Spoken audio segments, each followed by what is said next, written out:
Sometimes the universe has a sick sense of humor about timing. I'm Tiffany, 33 years old, and I thought I had everything figured out when I walked into that mediation office. Anyway, make sure to hit that like button if you enjoy my stories, and don't forget to subscribe if you're new here. What I'm about to tell you will probably shock you, but this is exactly how everything went down. 7 years of marriage to Chandler, and I swear the man never understood what I actually needed. He was 36, worked constantly, and had this obsessive need to control every aspect of our life together. Always asking where I was going, who I was with, what time I'd be home, like I was some teenager with a curfew instead of his wife. The man was suffocating, always hovering around me with this needy energy that honestly made my skin crawl. 2 years ago, I made the decision to quit my job. I needed space to breathe, to figure out who I really was outside of being Chandler's wife and this corporate drone. But did he support my journey of self discovery? Hell no. Instead, he started questioning every penny I spent, every friend I made, every late night I had. The paranoia was exhausting.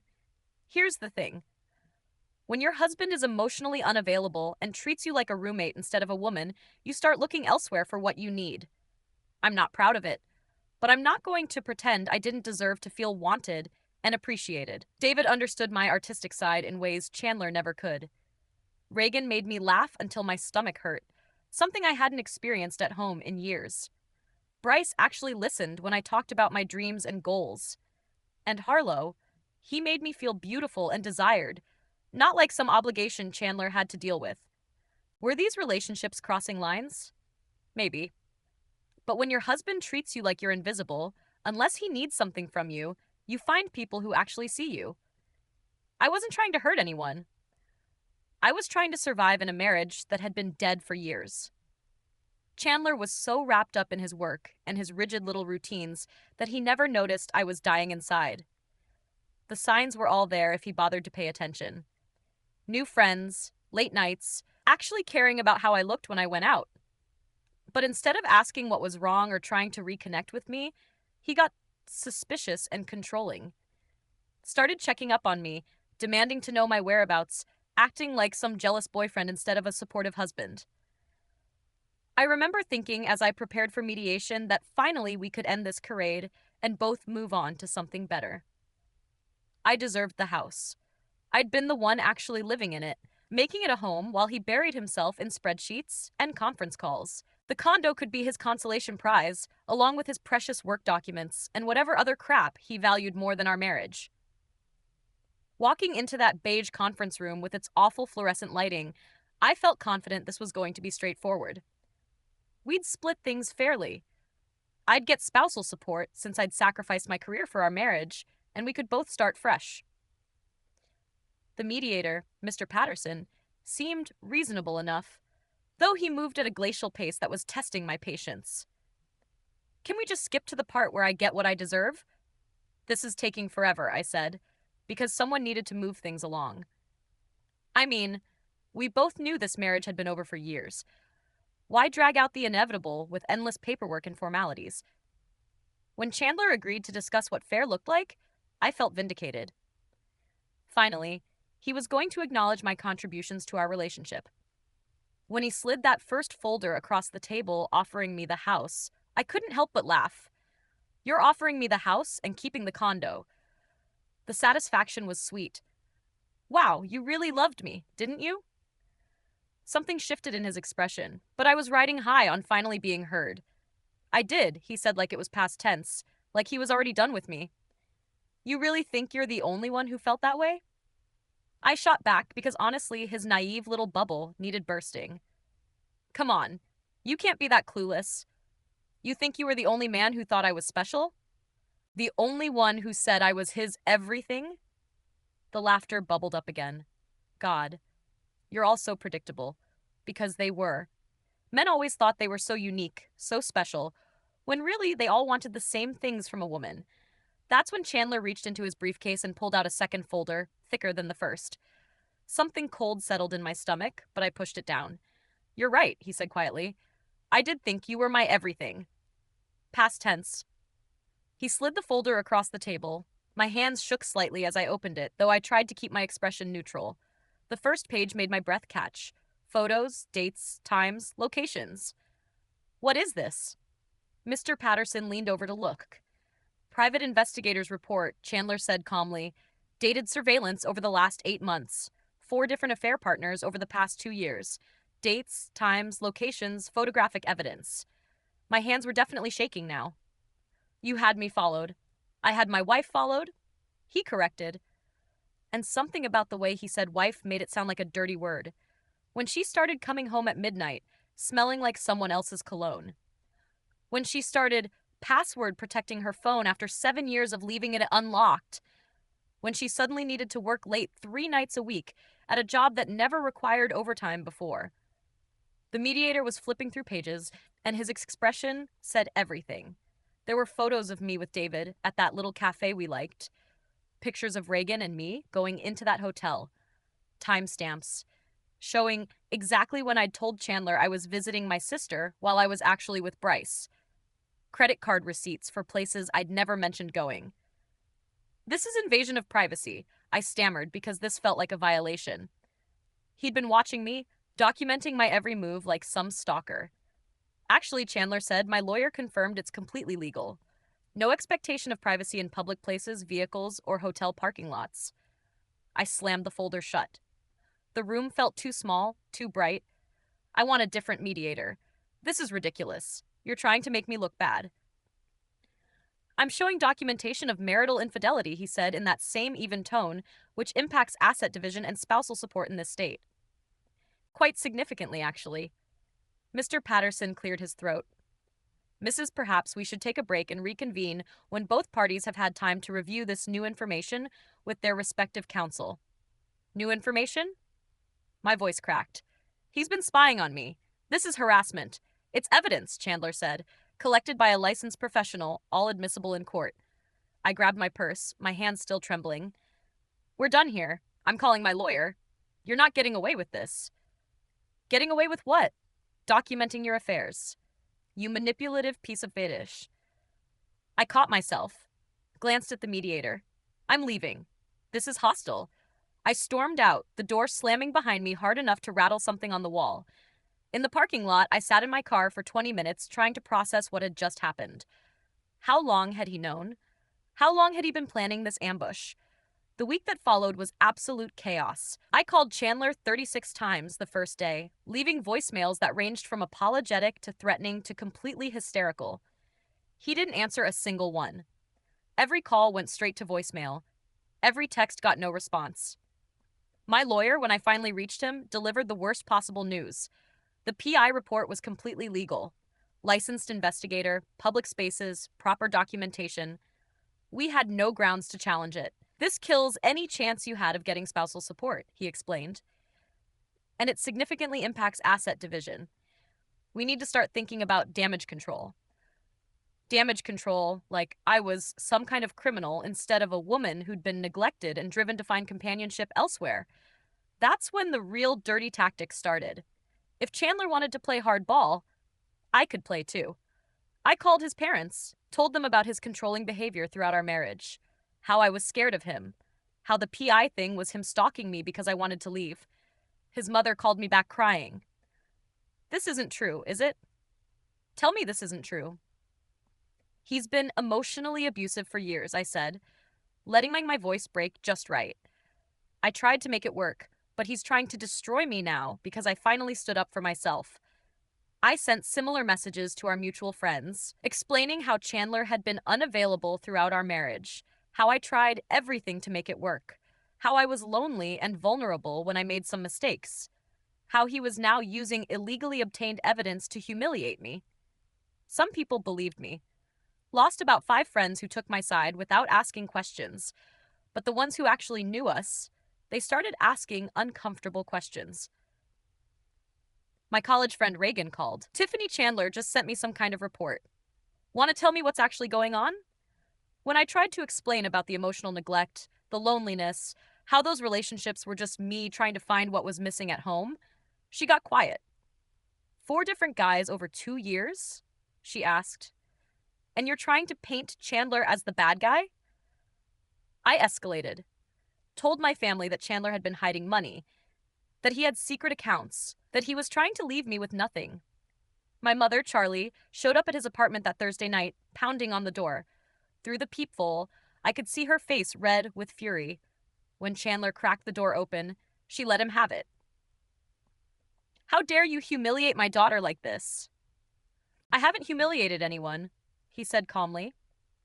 "I documented infidelity during divorce proceedings. You hired someone to stalk her to take pictures. This is abuse. It's evidence collection, legal evidence collection. But my mother wasn't backing down. She made some mistakes. That doesn't give you the right to destroy her reputation. She destroyed her own reputation by sleeping with 4 different people while married to me." The conversation went downhill from there, with my mother jabbing her finger at him, telling him I deserved better, that those men saw what he couldn't, that I was special, that I deserved to be worshipped. "Then they can worship her through their own bank accounts, not mine," Chandler said before closing the door. When that didn't work, I tried legal tactics, filed an emergency motion claiming he was withholding marital funds and restricting my access to financial resources. My lawyer filed paperwork claiming financial abuse, saying Chandler had cut me off and I couldn't afford basic necessities. The problem was, I had access to my own bank account, the one Chandler had been depositing $1,200 into every month for 2 years. $8,000 just sitting there for my monthly allowance for personal expenses. Chandler's lawyer filed a counter motion that included my bank statements, every withdrawal, every charge to restaurants and hotels, all coinciding with the PI's surveillance dates. They showed I had accessible funds and was spending them on my affairs. The hearing was brutal. I sat there explaining how I needed immediate support, how Chandler was trying to control me financially, how I was afraid of what he might do. But when the judge saw the bank statements showing $8,000 in charges for hotel rooms on the same dates as my documented affairs, his expression said everything. "You're claiming financial hardship while maintaining an $8,000 balance and spending $300 at a time on hotel rooms." My lawyer tried to spin it, but the judge wasn't having it. Motion denied. Outside the courthouse, I cornered Chandler in the parking lot. "You're really doing this? You're really going to destroy me over some mistakes?" "4 affairs aren't mistakes," he said. "I was lonely. You were always at work. I needed attention. So, get a hobby, not 4 boyfriends." The coldness in his voice cut deep. "You're such a self-righteous prick. You think you're perfect? Never claimed to be, but I stayed faithful. That's kind of the bare minimum in marriage." I stepped closer, lowering my voice. "You know what? Fine. Take your precious evidence. Take your moral high ground. But you're going to pay for this. I'll make sure everyone knows what kind of person you really are." "Everyone already knows what kind of person you are," he said. "I have photographs. When the restraining order I filed got dismissed, when my claims of abuse got laughed out of court, when every legal maneuver I tried backfired spectacularly, I started to realize that maybe I'd underestimated Chandler. The man I'd always seen as weak and controllable was systematically dismantling every argument I made with documented evidence and legal precedent. The final settlement negotiations were a nightmare. Instead of the house and long-term support I expected, I was looking at a much smaller share of assets and minimal spousal support. My lawyer advised me to take whatever I could get because going to trial would make everything public record. "They're offering you 35% of the house proceeds," he explained. "Chandler keeps his retirement accounts. You get $800 a month spousal support for 1 year. That's it. 1 year I sacrificed my career for that marriage. You also had 4 documented affairs. We're lucky to get anything. The day we signed the final papers, I couldn't help myself. You know, this is just because you couldn't handle that. I needed more than you could give. Those men understood me in ways you never could." Chandler looked at me, really looked at me for the first time in months. "You're absolutely right," he said. I blinked, surprised. "What?" "They understood you. They understood exactly what you are. Someone who uses people, who takes what she wants and justifies it however she needs to. They understood that perfectly. The difference is, they didn't care because they weren't married to you. They didn't have anything to lose. They were just having fun with someone else's wife. His words hit like physical blows. But yeah, they understood you better than I did because I actually thought you had integrity. Turns out I was wrong. I signed the last page with shaking hands. You're gonna regret this. When you're alone and miserable, you'll regret letting me go. I'm already happier than I've been in 2 years. You'll never find anyone like me. God, I hope not. The divorce finalized 3 months later. The house sold fast, and my 35% came out to about 60,000 after closing costs. Chandler's 65% was over a 100,000. The spousal support would run out in 8 months. I thought I was smart. Rented an expensive apartment in the trendy part of town. Bought new furniture, a new wardrobe. I was going to show everyone that I was thriving without Chandler's controlling presence. I even invested in my friend's essential oils business, thinking I'd make some real money. But the men who'd made me feel so special during my marriage. David stopped returning my calls the week the divorce was final. Reagan blocked my number when I asked if he wanted to make things official now that I was free. Bryce told me he wasn't looking for anything serious. And Harlow, he was back with his ex-girlfriend before I'd even moved into my new place. Turns out they were interested in the married woman with a stable life and someone else paying the bills. The divorced woman who needed actual financial and emotional support. Not so appealing. 6 months after the divorce, I was working retail at a department store, making $32,000 a year. My mother was helping with rent because I'd burned through most of my settlement money. The essential oils business turned out to be a pyramid scheme that cost me another $5,000. Meanwhile, I heard through mutual friends that Chandler was doing well. Really well. He'd gotten some kind of advancement at work, bought a new car, was dating someone new. Isabella, a tax attorney who apparently treated him with the respect I never bothered to give him. I tried reaching out to him once, sending a text from a new number. I know you hate me, but I need you to know I'm sorry. I messed up everything, and I see that now. He never responded. Just blocked the number like I was some random spam caller. My sister called a few weeks ago trying to tell me that maybe I should reach out again, that Chandler might be willing to extend the spousal support if I approached it right. Don't you think you should at least try? She asked. You used to love him. I used to depend on him. I corrected. There's a difference. The truth is, sitting here in my tiny apartment with my retail job and my mother's pity money, I can see exactly how everything went wrong. But I can't bring myself to care anymore. Chandler got his revenge with his precious evidence and his legal victory. He got to play the wronged husband while I got painted as the cheating wife. Fine. Let him have his perfect new life with his perfect new girlfriend who probably never had a rebellious thought in her life. Let him have his moral superiority and his financial success and his smug satisfaction at watching me struggle. The thing is, I'm not the same person who walked into that mediation office thinking she deserved everything. I'm harder now, more realistic about what people are really capable of when they want to hurt you. Chandler taught me that the man you think you know, the man you've been married to for 7 years, can become a stranger overnight when it serves his purposes. Maybe I made mistakes. Maybe I should have handled things differently. But I'll never believe that what he did was proportional to what I did. I was trying to find happiness in a dead marriage. He was trying to destroy me completely, and you know what? He succeeded. The house, the security, the life I thought I deserved.